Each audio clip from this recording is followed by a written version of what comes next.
faire du mia traditionnel, il faut du lait cru fermier, un peu d'eau, de la farine de maïs, un peu de farine de blé et ensuite un peu de sucre, un peu de vanille et un peu de rhum. Alors ça c'est une toudeille fait en cime de sapin. Ça c'est un tamis, c'est fait pour tamiser la farine au moment où on l'incorpore dans le lait chaud pour ne pas faire de grumeaux. Traditionnellement, le mia se faisait dans le chaudron en cuivre à la cheminée. Et maintenant, il se fait sur le gaz. Maintenant que le lait est frémissant, nous allons pouvoir incorporer la farine de maïs qui est mélangée avec la farine de blé. On va la saupoudrer donc pendant que Vincent ne va pas cesser de touiller.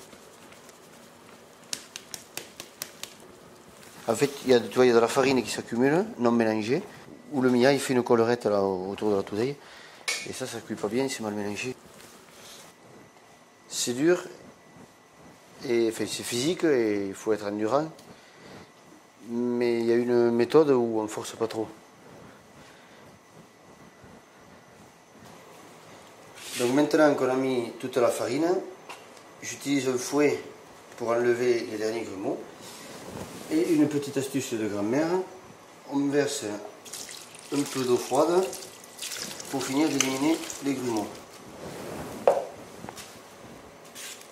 Et sinon, pour avoir un mia plus lisse, on peut utiliser un mixeur ménager, un pille à soupe, et ici on obtient un mia lisse et joli.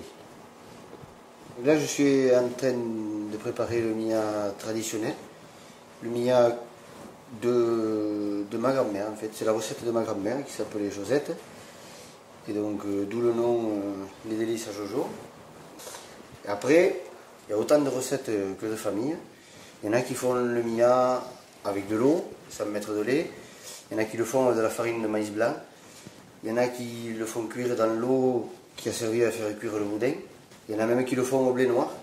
Donc voilà, en fait, il y a plein de façons de le faire, et ça, c'est le mia de ma famille. Le risque avec le mia, c'est qu'il s'accroche au fond du chaudron et ça donne vraiment un mauvais goût.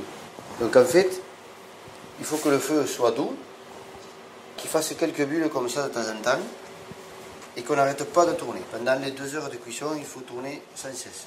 Pendant qu'on met la farine, il faut que le feu soit assez fort pour ne pas refroidir trop la température du lait. Et ensuite, une fois qu'on a fini de mettre les ingrédients, on réduit le feu au stade juste frémissement.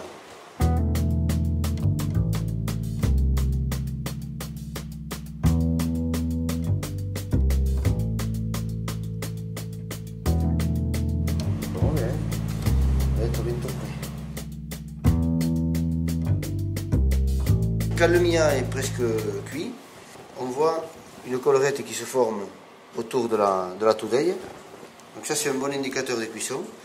Et ensuite quand on tourne, on voit le mia qui se colle et qui se décolle de la paroi. Et quand il se décolle, c'est que le mia est cuit. Donc on va pouvoir mettre les ingrédients de la fin, c'est-à-dire le sucre, la vanille.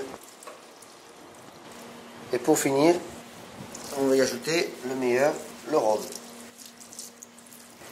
Donc là, on va sortir le mia.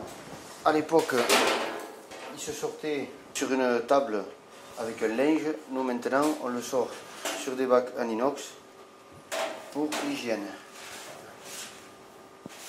Donc une fois qu'on a fini de sortir le mia, traditionnellement, les invités, on met un peu d'alcool fort, que ce soit de l'eau de vie, du rhum, au fond du chaudron, on le remet sur le feu et on le flambe.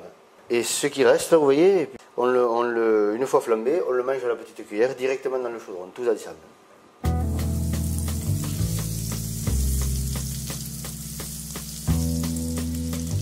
On va mettre une noisette de beurre dans notre poêle et ensuite donc on va disposer nos parts de mia dans le beurre et les faire dorer à feu doux. Notre mia a été disposé dans la poêle sur la face qui était croûtée. Comme ceci, on a un résultat beaucoup plus net à la cuisson.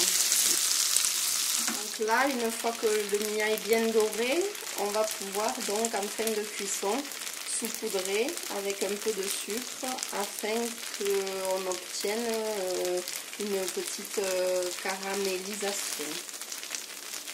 Nous allons l'accommoder avec un jus de confiture de figues. Et voilà.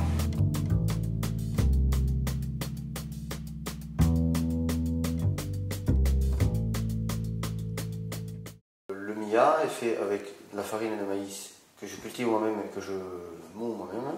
Si on a choisi de se faire appeler éleveur paysan, c'est juste pour marquer un peu plus le fait que ce qu'on propose, c'est vraiment voilà, une agriculture paysanne de territoire avec des façons de faire traditionnelles et aussi derrière un mode de vente en circuit court. Ça coulait de source étant agriculteur et éleveur sur la commune de Malvasine, on a souhaité aller plus loin et après aller du début jusqu'à la commercialisation. Voilà, l'idée c'est on élève ici, on mange ici.